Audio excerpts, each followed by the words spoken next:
What's going on, everybody? Thank you so much for joining. Hope you are having a great one. As always, I am very excited. Today we are looking at Star Wars which, for those that don't know, that is the Star Wars The Clone Wars Ahsoka Tano.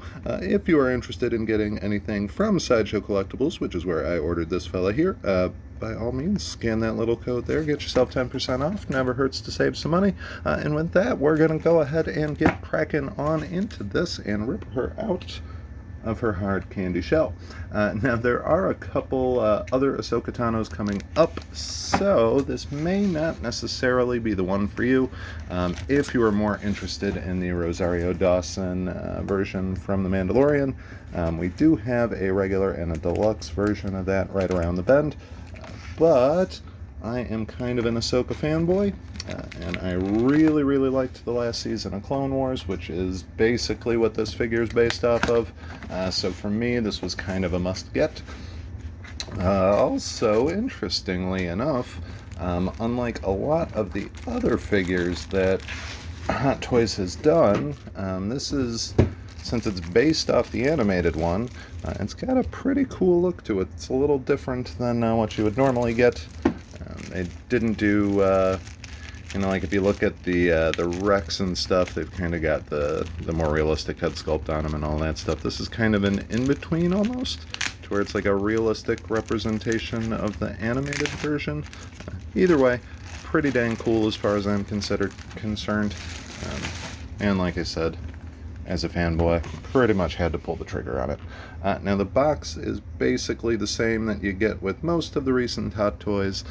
You got the cool little band on the bottom and the beautiful little picture up there. Nothing overly fancy. Some details on the back. If you're interested, you can pause it, zoom in. I don't necessarily know why you'd want to, but hey, if that's your jam, go for it.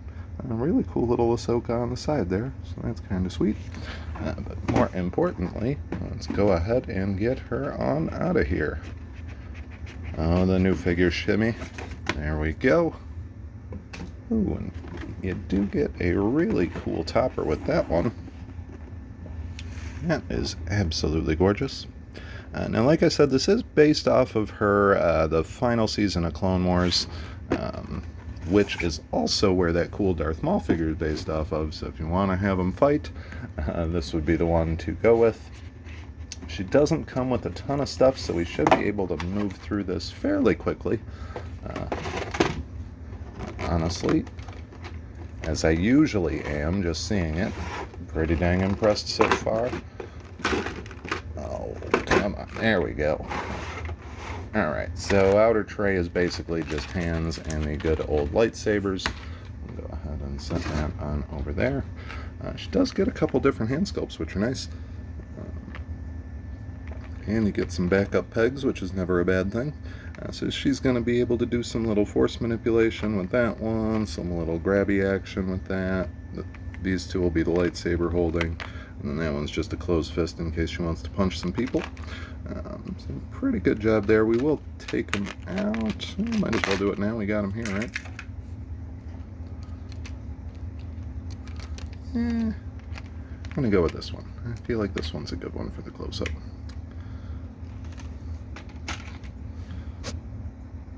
They did do a pretty solid job overall. Got the speckles on the armor there, which is nice. Pretty decent detailing. Not really much paint or anything that separates her fingernails, which is a little bit of a bummer.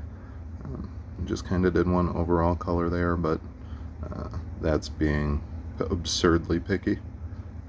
So I am not really too upset by that. And then, of course, you do get her double lightsabers. They are the blue version. This is before she had gone into, well, in Rebels, when she's codenamed Fulcrum, she's got the white blades. I mean, I guess at this point you probably know what's going on, but she ends up, I think her lightsabers get corrupted with, like, Sith energy, and she heals them, if I remember right. That's more or less how they turn to that bright white color. It's been a long time.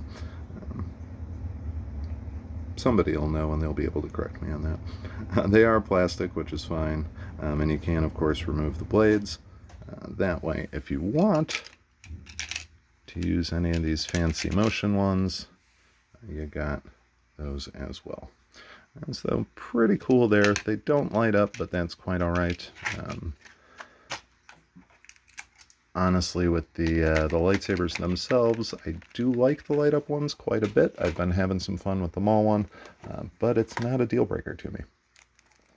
And here we go with the main event. We will go ahead and rip off all of this good stuff. Oh, I was hoping it would be easy peasy. They got her taped up good. You always do this to me. I should learn by now. Oh, that one worked well. Will this one be friendly? Maybe. Come on.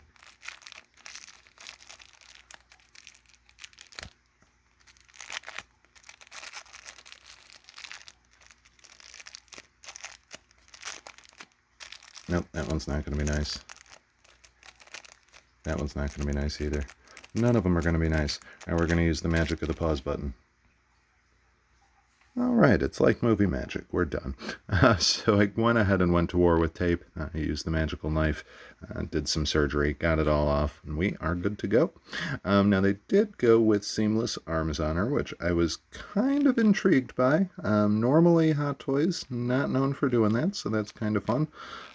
Does have pretty good mobility in them for the most part. They do also feel quite a bit different than say like a Fison or one of the TB League ones. Honestly, I'm having trouble finding the elbow joint on it, which is a unique experience. This one bent a little easier. It is a stiff joint, I can say that much. And that's kind of one of the issues I have with this, is I don't want to bend it the wrong way. So I'll play around with that in a bit. I often say I'm stupid, so that's probably the best example. I've failed to find an elbow. But she does have a pretty good bit of mobility there. I do worry, just as you can see, it kind of crimps up right there in the elbow there. So if you leave her posed with her arms bent or anything for a really long time, I do worry that might do a little bit of damage there. Also, at least mine, the suit, has a little bit of a bunch up there, but looks like it's pretty easy to straighten out. Now this part of the fabric, I honestly don't even know how to describe it. Almost feels like rubber. It's an interesting material to say the least. These are nylon, so I don't think those are going to go anywhere anytime soon. They'll last quite a while. I'm still genuinely amazed that I can't really find the bend there. But we'll play around with that later. There she is in all of her glory. They did do an amazing job with the head sculpt. Sadly, these, I don't remember what they're called. Somebody will know, and feel free to put it down there. I'm not going to pretend to at this point.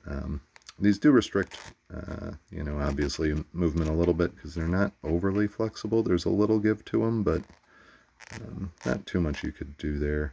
And really, I don't think there's many other options as far as what they could have done to accommodate that a little bit better. Now you do, we'll have to pop her head off at some point to get that off, but you can move her eyes, which I'm assuming you do from the underside. I'll take a look at the instructions before I really go into that. You might take that part off. We'll take a look there. Now her knees are double jointed, which is good, so she's got plenty of movement there. And honestly, with that material on her pants, no real restrictions at all. Really good job overall there. And they did some really cool weathering on these. So definitely like the outfit. Just pretty much dinged up all over the place, which it should be. They did a good job with that. So overall, pretty dang impressed there. We'll have to play around with that just to get her little plastic turtleneck off at the bare minimum, and I kind of want to move her eyes around a little bit and see what that's like. Now, I have seen some people have it where eyes look really, really bugged out. Definitely not the case. They look pretty normal. I'm imagining when you go to move them, you can probably push them forward a little bit and get that effect if you wanted her to look super creepy, but she certainly doesn't. Now, she does have the fancy cloak as well. Which is wired, I think. feels like it. Nope, I lied. Got my hopes up. But looks pretty straightforward. Just has a single snap here, which with my luck I'll pull apart and damage it, but come on. Come on, there we go. And it should be designed to fit over her head pretty darn well. You will have to mold it a little bit just to get everything into place. Whoops.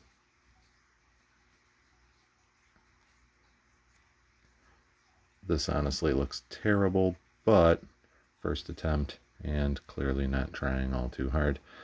But you would pull it over there, snap that down, and then that will have a little bit of play to it. You're gonna want to fiddle with it quite a bit though, just so she doesn't look that ridiculous. But seems like it'll fit kind of snug.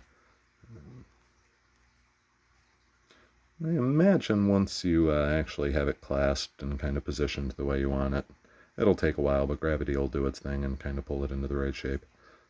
I do wish that it had a wire, maybe even multiple to be honest. Oh, I guess maybe I lied. Look at that. Yeah, it's got a thin one right around there. Alright, on to the other goodies. Now, like I said, she doesn't come with a whole heck of a lot, but what she does come with is pretty darn cool. She has a little thermal detonator, which we can take a quick look-see at, if I can get it out. And there you go in all of its glory. So they did a pretty cool job with that. She can blow stuff up, which is always fun.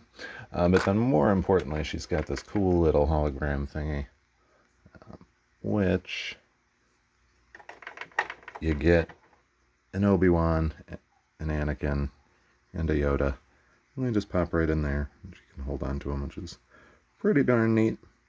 Now I do think I'll have to play around with them a little bit, but I feel like that would also fit in the little projector that came with the R2-D2, so if you wanted to use those on that table, I'm sure you probably could. So that's kind of fun. But if not, they do have a nice little glow to them. Come here, little Yoda. Yoda one's neat. He's a tiny little dude. And there you have little Yoda. Nope.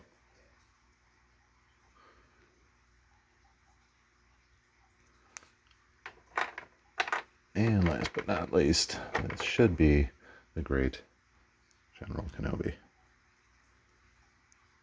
And hello there. They're pretty cool. They did a good job with those. I like the way they've got the stripes in them too. Gives it that cool kind of hologram look. Nice work with that one. Well, that'll pretty much do it for this. Let me see if I can fiddle around with that cloak a little bit, get it on a bit better, and we'll kind of call it a closed deal from there. Eek. I feel like it won't be too difficult to at least make it somewhat presentable, so I'm going to try real fast.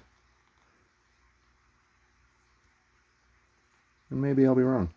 But hey, you know, won't be the first time or the last. Alright, it's clasped on, so we're in good position there.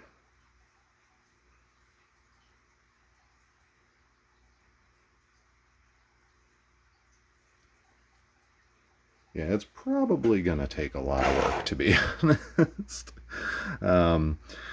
So these parts, the way... Not sure if it'll make sense, but basically the way it's stitched, they've got kind of these extra corners back here on the hood, and you would think that those would line up almost perfectly with those, but they're a little bit off. See, so like when you pull it, the plastic part's there, you almost want it more over there, and just trying to stretch them, it's just a little bit too short there. So I think that's kind of what's preventing it from really falling and sitting the right way. What I might end up doing is just putting another wire in there with maybe some hot glue and fiddling it with it a little bit. But in all honesty, I'm not going to have her wearing this thing often. She's probably going to be standing next to Maul looking super cool. Or with Rex hanging out, having a coffee. Who knows? That'll do it for this time. Y'all have yourselves a good one. Take it easy.